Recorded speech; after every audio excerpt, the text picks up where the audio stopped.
Ladies and gentlemen, now available via my ProWrestlingTees.com online shop, Get Off My TV. The perfect shirt you could be wearing every Monday night when we see the likes of Kane, The Big Show, Ryback, and among many others that we just can't stand to see on Monday nights. I now bring to you and available for purchase this weekend, starting today. Get off my TV, man. ProWrestlingTees.com/offthescript, $19.99. Get your new merchandise and support Off the Script today. Once again, that's ProWrestlingTees.com/offthescript.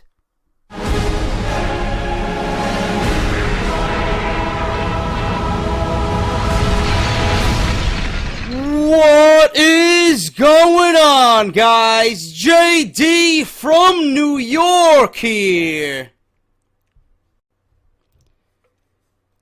And this one is for each and every one of you guys. It's January 1st, 2016. This show started off with me talking about my love and my passion for WWE and everything WWE. I've been watching WWE since I was 4 years old. I remember back when both my grandma and grandpa were in excellent health. And I was over there with my parents late at night, Wrestlemania 5. The Ultimate Warrior versus Ravishing Rick Rude for the WWF Intercontinental Championship.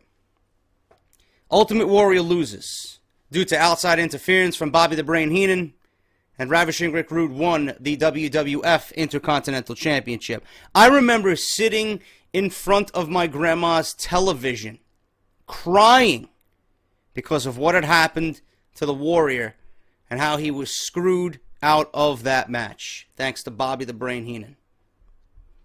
Ever since then, my love for professional wrestling has grew, it has enhanced, and it's just grown into this thing that I can't live without. It's the one thing that has followed me from my childhood and still remains one of the most important things in my life, because it's the one thing that I look forward to when I come home after a long day at work on a Monday, even though it sucks, I know.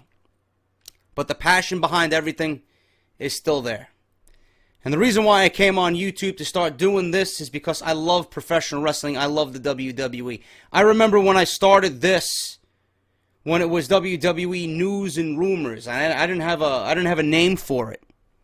I didn't have a title for the show. I didn't have fancy artwork. I just had me with my fucking face in the corner and just a cheap layout that looked, thrown together in a couple of seconds. And now I got Mike Will doing my fucking layouts, and I got fucking Radical Isaac doing my layouts, and everything just looks so much more professional. My audience has grown leaps and bounds. My channel is growing beautifully, on our way to 37,000 subscribers. I couldn't be happier with the way things are going right now. And my colleague Joe Cronin, the same thing. We are growing. We will be the faces of the IWC here on YouTube. I take great pride in what I do, not only on Off the Script, but on my Monday Night Raw reviews and my pay-per-view reviews. I take great pride in giving you guys the best valid opinions about the WWE product. I take great pride in each and every time I record this, I want it to be absolutely perfect. I want it to sound perfect. I want to get the right news articles to you guys. I want to get the most important topics to you guys. And more importantly, I want it to be from somebody who genuinely loves the WWE product. This is what Off the Script means to me. And I should have saved this for episode 100, but I don't have anything planned for episode 100. I really don't. I'm not that kind of guy who takes importance in numbers. I take importance in the growth of the channel. in the comments that I see each and every week when I do Off the Script. The audience retention. The comments that I see each and every week. The amount of subs and the amount of views that my Off the Script has been getting. This is the most popular thing that I do on my channel out of everything that I do. You guys know and have come to expect this each and every weekend. And I love bringing it to you. We're in 2016. My goal before WrestleMania 32 is to get 50,000 subscribers. Or at least try to get somewhere close to that. I know we can do it. And I can't do that without your guys' help. You guys have been spreading the word of Off the Script. You guys have been tweeting me live at WWE shows with my t-shirts. You guys have been buying my merchandise. I have the best fans in the fucking world, man. I know that. I know that just being on my Twitter. The attention you guys give me on my Twitter is ridiculous. The likes and the retweets and the favorites and all that during Monday Night Raw. You have professionals in the wrestling industry who do this for a living who don't get the amount of audience retention that I do. That means a lot to me, bro. That's ridiculous. I'm just a normal guy, 33 years old, on here talking about what he loves. Hopefully someday getting into the industry as a way for this to be a breakthrough onto the next stage of my life. I love doing this, man. I couldn't be here without you guys. If I didn't have you guys listening to me and watching me every week, why would I be on here? Why would I be on here? Everybody thinks, oh, JD, you do it for the money. Oh, you do it for this, you do it for that. You're a no-life loser. You live in your basement, in your mom's basement. You don't have a job. This is your career. This is your life. You're directionless. It's none of that things, man. I come on here because I love the WWE. I love wrestling. And I love interacting with each and every one of you.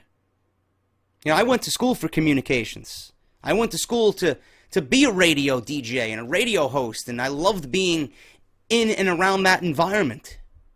And I failed at it going to school. School wasn't for me, bro. And it took me one job that I was with for 4 years. And I got fired.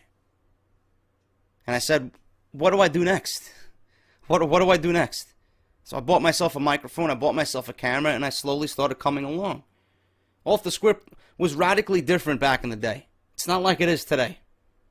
Now I got catchphrases, I got words that people hang on to, I got fucking t-shirts. I got an audience. I got a legion of fans that await what I say. You're waiting each and every Monday, each and every Sunday during a pay-per-view about what I have to say.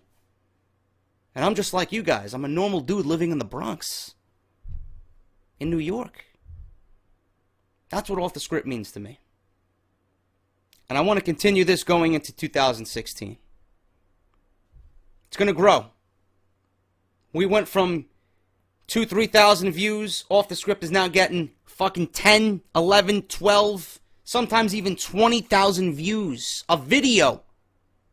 And each and every video I put out, you guys are accumulating 50, 60, 70,000 views total between the 3 videos I do each and every Friday, Saturday, and Sunday. That's amazing. And I want to continue to build upon that.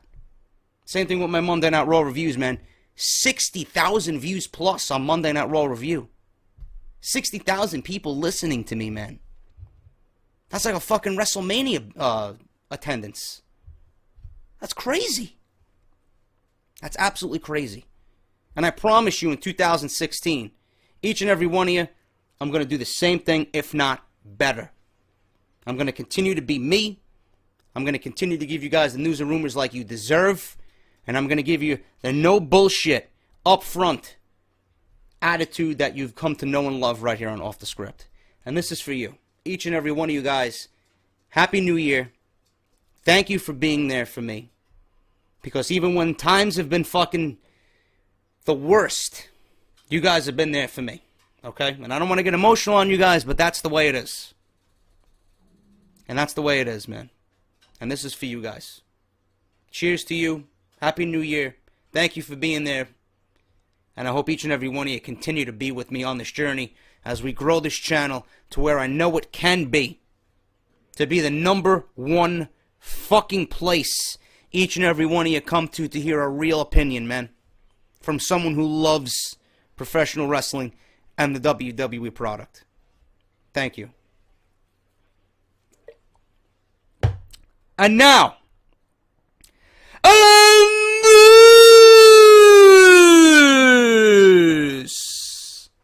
as I got tears coming down my fucking eye, man.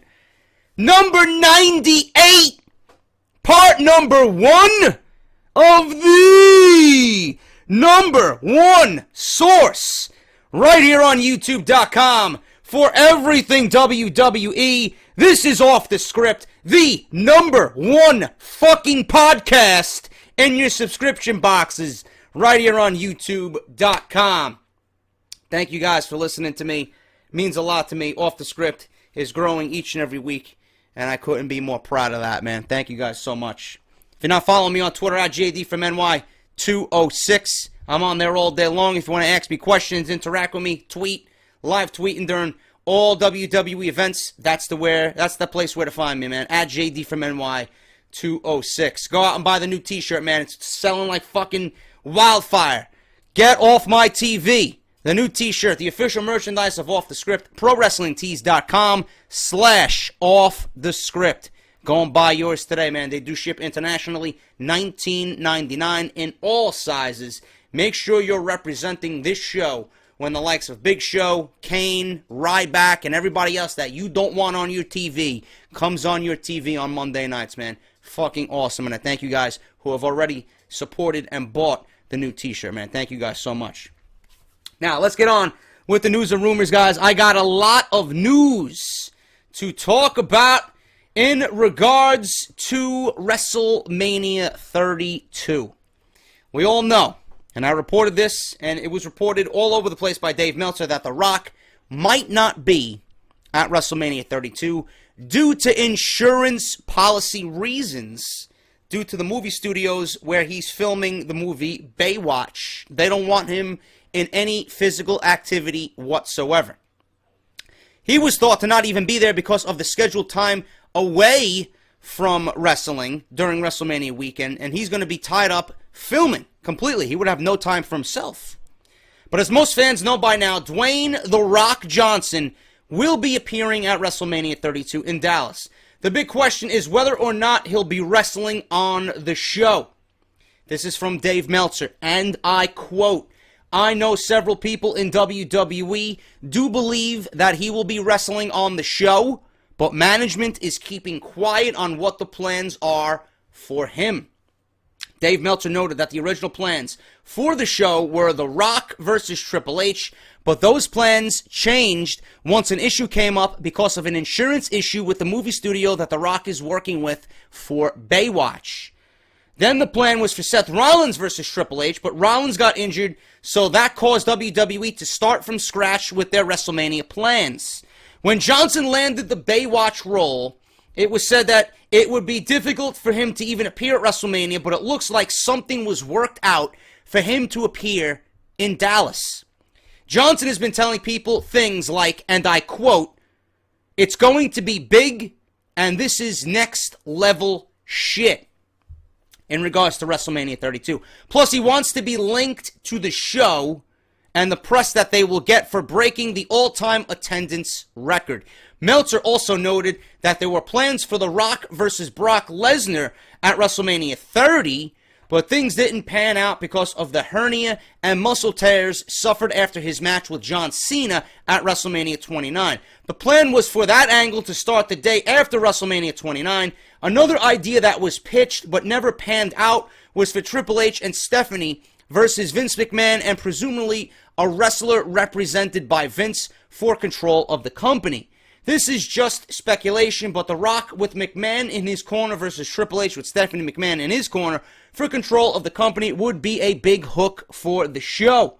If they are able to work out a deal with Ronda Rousey, then perhaps they can turn it into a mixed tag team match Rousey is in the same situation as The Rock. She will be filming a movie, so if she wants to be at WrestleMania, then she'd have to work something out with the movie studio. And that is all from the Wrestling Observer newsletter, paid subscription, and from Dave Meltzer. The Rock being at WrestleMania and being announced for WrestleMania was great for WWE. Not only does it generate buzz going into 2016, but it generates some needed momentum and buzz for WrestleMania 32, when everybody apparently seemed to be down on what could have been, before Seth Rollins got injured and all the injuries have been plaguing WWE, this could have been the greatest card WWE has ever put together, in front of 100,000 plus at AT&T Stadium. Now with The Rock announcing formally on his Instagram, on his Facebook, on his Twitter, that he's going to be at WrestleMania 32, this opens up a plethora of opportunity for WWE. Do they now do the Triple H versus Roman Reigns match at the Royal Rumble? Because we all know this is going to happen. What does Roman Reigns do at Monday Night Raw this coming Monday? Does he lose the title? Do we have another Sheamus title reign? I don't know. All I can tell you right now is that WWE is in a prime position to surprise a lot of people. There's been several years in WWE where I've come on here and I've been watching the product where we always complain about things being predictable. Right now, in the world of WWE, no matter how bad it is, once Seth Rollins got injured, we all kind of knew that Roman Reigns was going to be WWE Champion some way or another.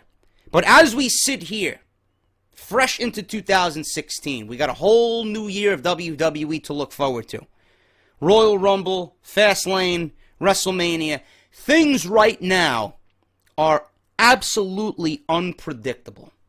We can speculate all we want.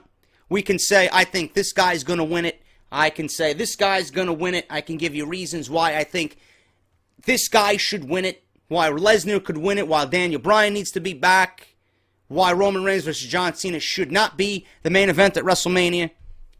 There is so many things the WWE can do right now to the point where it is so unpredictable, nobody is going to know what is going to happen before these shows actually happen. The Royal Rumble, for the first time, is one of the more unpredictable Royal Rumbles in many, many years. And that, as a wrestling fan, we should look forward to. We should embrace that. You know, the last couple of years, we kind of knew Batista was going to win it. We kind of knew Roman Reigns was going to win it. Ever since Daniel Bryan got eliminated in that Royal Rumble in 2015, in less than 5 minutes, we knew Roman Reigns was going to win it. And nobody wants that. Nobody wants the Royal Rumble to be soured because you know who's in the Final Four and you can easily pinpoint that guy and say, you know what, he is a lock to win the Royal Rumble. This year, it could be anybody. Just having Brock Lesnar in the Royal Rumble just makes it unpredictable in itself. You could have The Undertaker in the Royal Rumble, John Cena in the Royal Rumble. You can have Daniel Bryan come back in the Royal Rumble, hopefully. Those are big names. Those are big names. And what that offers up to us wrestling fans is a huge dish of unpredictability. You know, we don't know what The Rock is going to be doing at WrestleMania. If I had to put money on it, if I had to make a small bet, I would say The Rock is going to be wrestling in Dallas. I don't see how The Rock cannot be wrestling in Dallas. No matter who he goes up against. It could be Triple H. It could be Brock Lesnar. All we know is that we are in for some exciting shit when it comes to WWE. I think The Rock is going to be in Dallas. I think the WWE and The Rock have come to some type of agreement. This is Vince McMahon we're talking about. He's going to get anything he wants. You know, he wants by any way possible to make this the best show ever. Vince McMahon is going to go all out. And Vince Russo was on Out of Nowhere. I'm sure you guys seen it. Out of Nowhere, my podcast with Joe Cronin, episode number 10, we had Vince Russo for 45 minutes on the show. I was starstruck. And I thank him again for showing up and taking the time out of his night to come on the show. He said, Vince McMahon has built the WWE around and for WrestleMania. This is what Vince McMahon lives for. This is what the WWE looks forward to each and every year. Everything else might not seem that important, but this is WrestleMania, and when WWE does WrestleMania, they go all out. Vince McMahon, most certainly, especially with the attendance record possibly being broken for WWE and all of professional wrestling, why not get The Rock? Why wouldn't Vince McMahon go out there and get The Rock? Why would they announce that he is wrestling right now? Why not save it for a genuine surprise for us? Maybe he comes out during the Rumble. Maybe he comes out during a random Monday Night Raw and confronts his WrestleMania opponent. We don't know who that is. Not only will that enhance the product, not only will that generate interest, but it's going to create buzz not only around WrestleMania, but it's going to get everyone watching. The ratings are going to go up, and that's money for Vince McMahon. That's excitement for the product. More people are interested, more people are excited, more people are going to buy the network, more people are going to watch history being made in Dallas at WrestleMania 32. Rock will be there. We don't know whether he's wrestling Triple H. We don't know whether he's wrestling Brock Lesnar. For all we know, he could be wrestling The Undertaker. We don't know.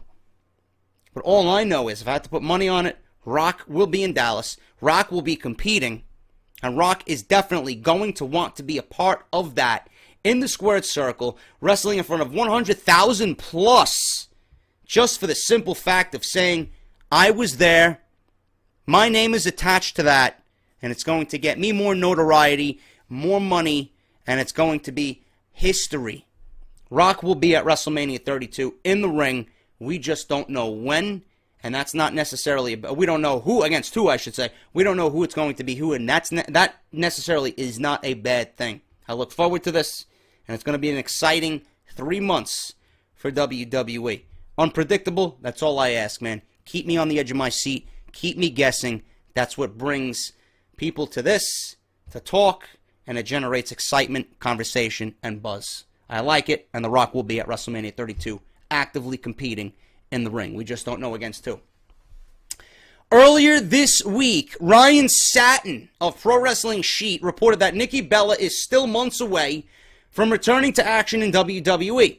Apparently, most of her recent injuries were caused by repeatedly doing her rack attack finisher, so it looks like we've seen the last of that move. Nikki told fans on Tuesday this week that she was seeing a neurologist and that she was being told that bulging discs in her nerve have gone down. She also was told to continue rehab for another 7 weeks before getting another MRI. If she does not make significant progress, then surgery may be the next step. That would keep her out of action much longer than just a few months. This is according to Ryan Satin. I believe she was seen by Dr. Joseph Maroon in Pittsburgh. We were also able to confirm that she is dealing with a nagging hip injury. The time off may be a blessing in disguise for Nikki, as she has also had to deal with a hamstring injury this year, and she was also dealing with a separated shoulder after taking a bump on the steel steps at a live WWE event. I'm not the biggest I'm not the biggest Nikki Bella fan, but she has gotten better in the ring.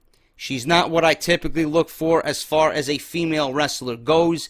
She definitely fits that diva personality a lot more than she fits the WWE superstar, role. But I would never wish ill will upon anybody. I hope she gets back. She definitely could add a lot more to the Divas division, or the women's division, I wish they would call it. But it still is the Divas division. I wish they would just get rid of that moniker. I think it takes away a lot from what the women do in the ring. Diva really has a lot of negative terms that come along with it. You know, Nikki Bella and Brie Bella, they live the diva lifestyle. You can look at them and pretty much say that they're divas. When I look at a Sasha Banks, when I look at a Bayley, when I look at a Becky, when I look at a Charlotte, when I look at a Paige, they are not divas. They really aren't. The diva moniker was enhanced because of what we see on E! Network. You know, Alicia Fox and all this other bullshit that goes on with the Bellas and Naomi and Cameron's a diva. Eva Marie is a diva. Those are divas. They're not wrestlers. These are women who simply want to use the WWE as a catapult to further their career outside of WWE while still being employed with WWE. You know, Nikki Bella has a mix of both. Brie Bella has a mix of both. Cameron and Eva Marie fit that diva mentality and that role perfectly. You know? These are women, and these women are wrestling every Monday night and on NXT. You know? But I don't want ill will to come to Nikki Bella's career. I don't wish her ill will. I want her to get better. I just wish the WWE would give these women something to work with. You know? I wish these women had storylines that were engaging like we see in NXT. I wish the stories in the ring were told like they were in NXT, you know? I don't understand how the women in NXT can put on a great show. Just look at Asuka and Emma at TakeOver London. How you can be so enchanted with what these women are doing in the ring, but when we watch something happen like that on Monday Night Raw, we're bored to tears. It's just a different product. And I wish things would change. I really wish for the better in 2016. Do I think things are going to change? No. I don't think things are going to change. I think WWE is prepping for another season of Total Divas, and it just takes away from everything that these women are doing in the ring. You know? They go out there and they bust their ass. They go out there, and the one thing that they should be concerned with is beating each other up and taking the fucking title. Fighting and clawing and grasping for that gold that is the centerpiece of the division. And none of that has been shown on TV. None of that. And it bothers me as a fan. I just don't like the direction of the Divas division. It's not a revolution. The revolution has long been fucking dead and buried. You know? I was talking about this on Joe Cronin with Out of Nowhere. The Sasha Banks thing has got to fucking go. You know? Her losing, or no, her not losing, but her winning the way she's been winning with cheap victories. And, you know, I don't recall ever seeing her do that with the title down in NXT. She's always been the boss, and she's always overcome the odds, and she's always fucking shown why she is the best. The boss moniker was built on her being a badass and pretty much backing up what she says. That's not been shown on WWE. You know? Becky was a fucking hard-hitting Irish woman from fucking Dublin, or wherever she's from. She goes out there and fucking fights. What is she on WWE Raw? She's an embarrassment. She's a fool. You know? She's complaining that Charlotte is cheating to win and winning by cheap tactics. Instead of going out there and showing Charlotte how it should be done, you're crying to Charlotte. What are you doing? This is not the Charlotte that I know. Go out there and do what you have to do and one-up your best friend. You know? And then come out of nowhere and say, listen, I've shown you how it should be done. Have the balls to meet me in the ring and fight me like a woman. Like in the old days down at NXT. You know? And then Charlotte comes back and says, well, this isn't NXT, honey. You know? That's the minor leagues. We're on Monday Night Raw right now. You gotta do what you gotta do to get ahead. You know? That's how I would build that storyline. I don't know. I'm just going on and on and on about pretty much nothing. Nikki Bella, WWE, she's hurt. Rack Attack looks to be the reason why she is out. But she is going to continue to rehab for another 7 weeks. And from there, she'll get another MRI. If it's still bad, she might need surgery to make any kind of progress on her getting back in the ring. And finally, guys, to end this week's part 1 of Off the Script, lots of NXT speculation. NXT superstar Apollo Crews made a tremendous impact on the brand since his debut at NXT TakeOver. Brooklyn, I should say. He's done a phenomenal job elevating the brand and bringing a great unique talent to it. Crews recently spoke with the Mirror in UK during the international tour in December. A lot of topics came up, such as how Crews has enjoyed working in NXT, wrestling Samoa Joe, and his main roster aspirations. Below is what Crews had to say about joining the main roster. And I quote, I wouldn't say NXT is a stepping stone by no means. I think everybody has certain things they want to accomplish here, and of course the goal is main roster. But when you come here with things you want to accomplish here in NXT.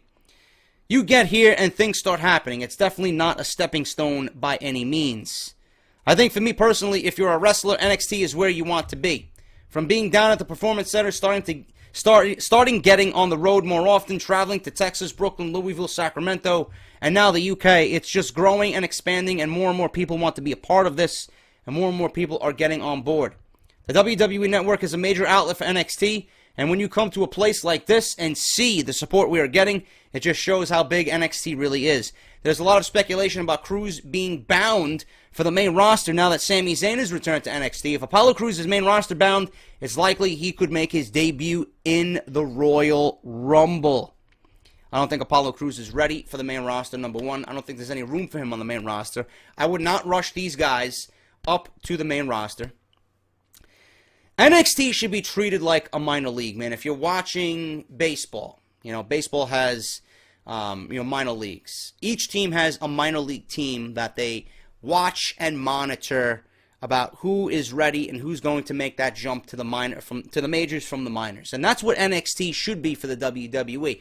Now, I know Vince McMahon doesn't really care about NXT, and Vince Russo really opened up a lot of eyes when he was on Outta Nowhere with us. He said that Triple H is thinking he is the new Paul Heyman.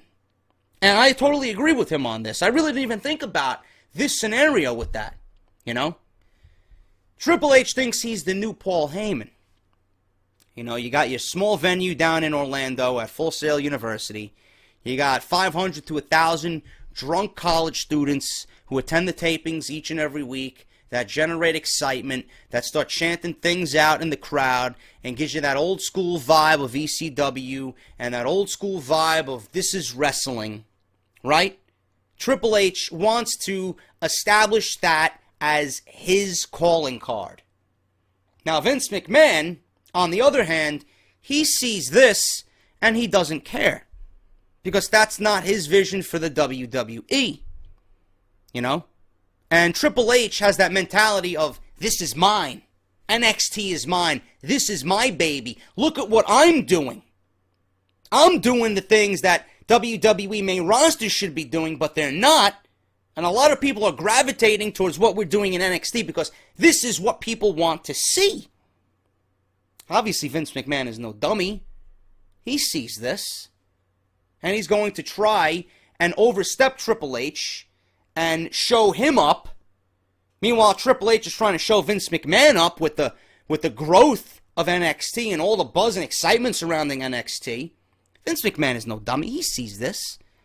So when he gets his hands on an Apollo Crews, a Sami Zayn, a Finn Balor, a Baron Corbin, a Samoa Joe, a Hideo Itami, and like we've seen with Tyler Breeze, The Ascension, Neville, Bo Dallas, all these guys on the main roster that were in NXT less than a year ago were phenomenal in everything that they did down in NXT. Why haven't they done any of that or come close to it on Monday Night Raw? Because Vince Russo said that once Vince McMahon gets his hands on all the NXT talent, like a great white shark, he eats them up and says, you know what? Nobody is going to outplay me. You're doing your thing down in NXT, but when I get my hands on them, they're mine. They're mine. And that's where the power struggle comes in.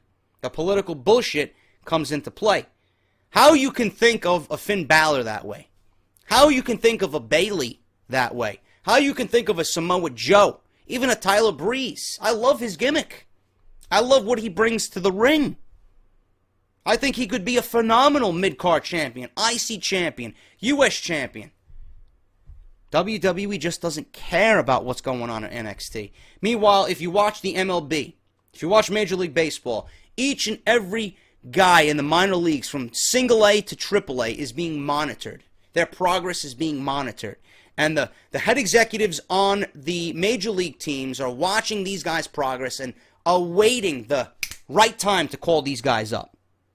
Okay, I'm going to plug so-and-so into third base. He's going to be our new third baseman. I'm going to pick this guy up from AAA to start him in this game. I want him in the starting rotation. I'm going to give him a few games towards the end of the season, and then we're going to bring him to spring training, and he's going to be on the main roster. That's what WWE should be doing with NXT, but that's not what's happening. That's not what's happening. And it's disgraceful, it's embarrassing, and it just goes to show you how out of touch Vince McMahon is with his own product. Yeah, I understand what Vince Russo is saying about NXT, but really, I mean, the buzz and the excitement is really warranted. It's really there. It's not all smoke and mirrors. It's not all hype. I watch the product simply because I want an alternative. And NXT is that alternative. I don't want these over-scripted, over-exacerbated storylines. I don't care about none of that. I don't want people forced down my throat. I don't want to watch someone in a WWE ring on Monday Night Raw because the fucking big boss says I have to watch it. Everybody's equal, man. Let the fans determine who's over. Why are you going to handpick someone like they're fucking robots? Okay, we're going to pick this guy to be the number one guy now. Why? Let the fans gravitate towards their next guy. Everything would be a lot better. Instead of forcing someone down our throats. And we don't get none of that down at NXT, man. Everybody's equal. You know? We know Finn Balor is the flag bearer, but everybody respects him and loves him. You know? Bayley, we know she's the flag bearer for the women's division down there. Everybody respects her and loves her. You know? They were never forced down our throats. They just organically fell into the positions that they're in. Why is there such a difference between the way Vince operates and the way Triple H operates? There's a disconnect there. And Vince needs to really sit down and watch what is going on down in NXT, because I know for a fact he's not. There should be no... The differences between the two are massive, and there should not be that big of a disconnect. And I don't want any of these guys coming up to the main roster because of the tyrant that is Vince McMahon. I don't want an Apollo Crews who has all the talent in the world to be swallowed up by the main roster and made into another Bo Dallas or another Tyler Breeze. We don't want that. How can you bring up the Ascension and throw them away?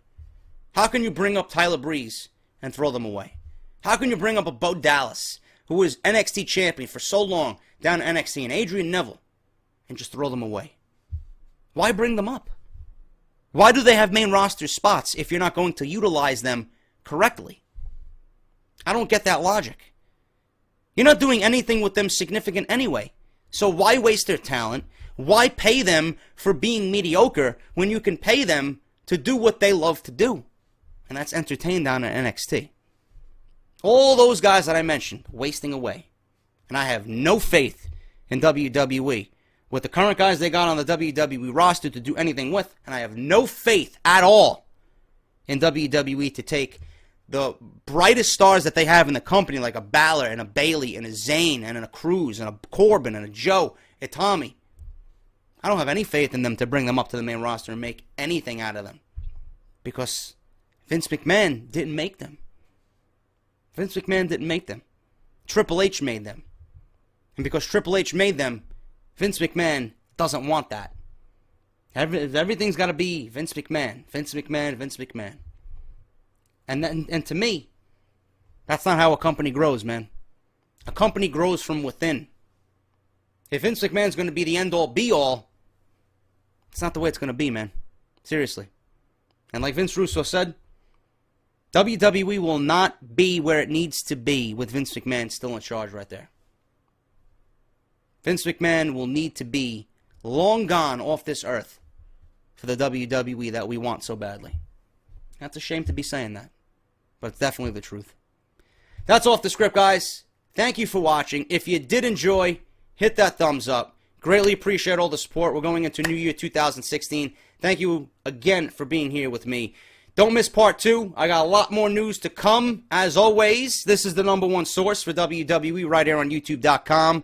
And I'll be back on Saturday, guys. Until then, take care, and I will see you all on Saturday morning. Make sure you guys check the description for all the links you guys need for my Raw review, for my WWE 2K16 stuff, for my Pro Wrestling Tees shop, for Wrestle Crate, for Out of Nowhere with Vince Russo and Joe Cronin and I. Absolute fucking awesome show, man. Everything you need is in the description, and I'll see you guys on Saturday morning. Until then, Happy New Year. Take care.